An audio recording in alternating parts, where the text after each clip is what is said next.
Michael Jackson. The man literally invented the moonwalk, sold over 400 million records, and was arguably the most famous human being on the planet. And the thing that killed him was not drugs in the way most people assume. It was not a wild party or a reckless night out. It was insomnia. Jackson had been struggling to sleep for years, and his personal doctor, Conrad Murray, had been giving him propofol every single night just to help him rest. Propofol is a powerful surgical anesthetic used in hospital operating rooms. It requires monitoring equipment, trained medical staff, and a fully controlled environment to be administered safely. Murray was giving it to him in a bedroom with none of that. On the morning of June 25, 2009, Murray administered a dose, left the room, and came back to find Jackson not breathing. He was rushed to Ronald Reagan UCLA Medical Center and pronounced dead at 2:26 in the afternoon. The official cause of death was acute propofol and benzodiazepine intoxication, and the coroner ruled it a homicide. Murray was convicted of involuntary manslaughter and served 2 years in prison. 2 years for the death of the King of Pop.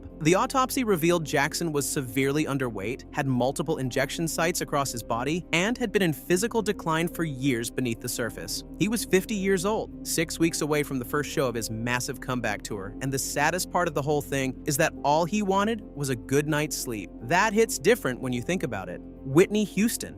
There is no version of the story that is not absolutely heartbreaking. And if you know anything about Whitney, you already know it does not have a happy ending. On February 11th, 2012, the day before the Grammy Awards, the biggest night in music, Whitney Houston was found face down in the bathtub of room 434 at the Beverly Hilton Hotel in Los Angeles. She was 48 years old. The cause of death was officially ruled accidental drowning, with atherosclerotic heart disease and cocaine use listed as contributing factors. Cocaine was found in her system alongside several prescription medications, including Xanax and Flexeril. Her heart had been significantly weakened by decades of substance abuse, and the combination of drugs and a failing cardiovascular system caused it to give out while she was submerged in the water. Whitney had been fighting addiction for nearly 20 years at that point. She had gone through rehabilitation multiple times, spoken publicly about her struggles, and had been working on what many hoped would be a full comeback. She had a small role in the film Sparkle. She had been performing again, and people who knew her said she seemed to be in a better place, and then she was gone. The story gets even harder when you learn that 3 years later, her daughter, Bobby Christina Brown, was found unresponsive in a bathtub at her own home. In circumstances so similar, it is difficult to process.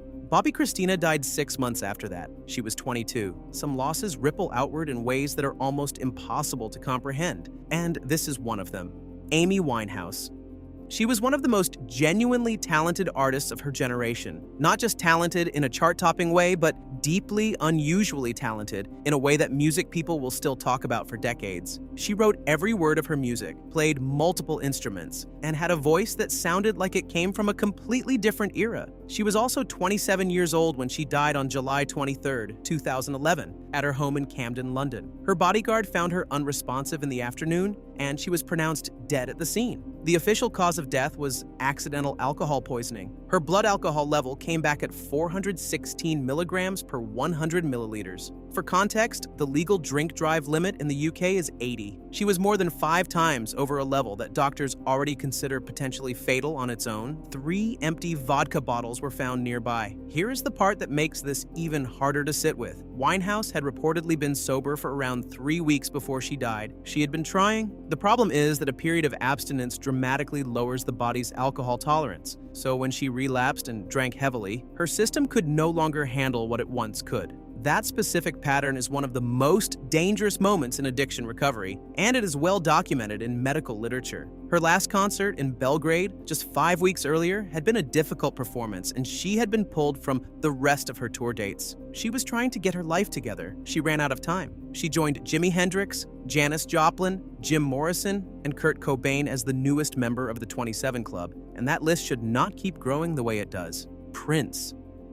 There is something uniquely tragic about this one because Prince did not even know what he was taking. On April 21st, 2016, he was found unresponsive in an elevator at Paisley Park, his home and recording studio in Chanhassen, Minnesota. He was 57. Emergency services arrived within minutes, but could not revive him, and he was pronounced dead at 10:07 in the morning. The medical examiner ruled it an accidental fentanyl overdose. Fentanyl is a synthetic opioid that is roughly 50 to 100 times more potent than morphine, and it has been at the center of the opioid crisis, devastating North America for years. What investigators found at Paisley Park were counterfeit pills, tablets stamped to look exactly like Vicodin, a standard prescription painkiller, but laced with fentanyl. Prince had no idea. He had been dealing with serious chronic hip pain for years, the result of decades of performing in high heels, jumping off speaker stacks, and dancing on hard stages every night. He had undergone hip surgery and had been managing the pain with prescription opioids. He thought he was taking Vicodin. He was not. 6 days before his death, his private jet made an emergency landing in Illinois and he was treated with Narcan, the drug used to reverse opioid overdoses. His team had been scrambling to get him help in those final days. No criminal charges were ever filed. No one was held accountable. Prince left behind no will, which triggered a years-long legal battle over his estate worth hundreds of millions of dollars. He was one of the most private, controlled, and deliberately mysterious artists in the history of music. And in the end, counterfeit pills taken unknowingly in his own home is what brought him down. No cap. That is one of the most messed up ways to lose someone. Avicii.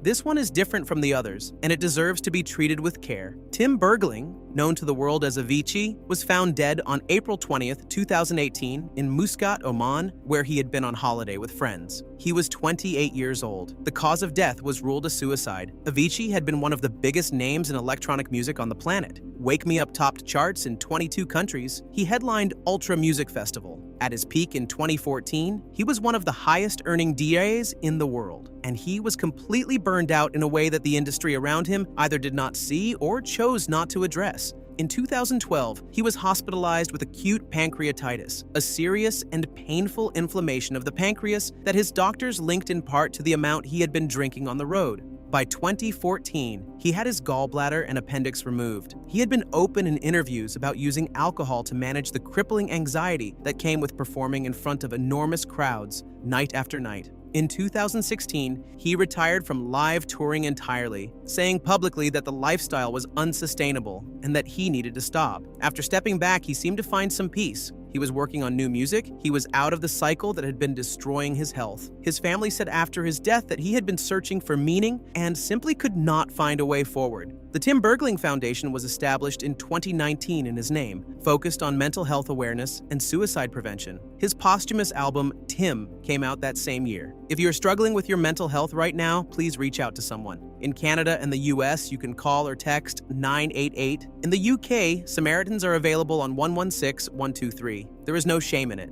Those were 5 of the most iconic pop stars in history and the real stories behind how they died. If this video hit different for you, subscribe to Cause of Death. We drop new videos every week covering the stories behind the most famous deaths in the world, from world leaders to athletes to the biggest names in entertainment. Drop a comment and let us know who you want us to cover next. We read every single one.